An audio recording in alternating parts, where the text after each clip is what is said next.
পরামর্শ নিয়ে আমল করবেন। আল্লাহ আমাদের সবাইকে নবীর তরিকা মতে চলার তৌফিক দান করেন। 5 ওয়াক্ত নামাজ পড়বেন আর ছাড়বেন না। যদি পিছনে গুনাহ হয়েই থাকে, আপনার আব্বা আম্মা কেউ জানে না, আমার আল্লাহ জানেন।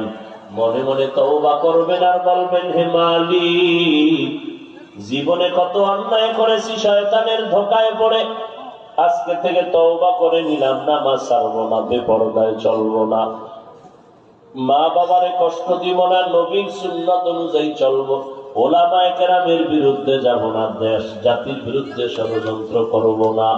আল্লাহ আমাদের সবাইকে তওবা করার তৌফিক দান করেন।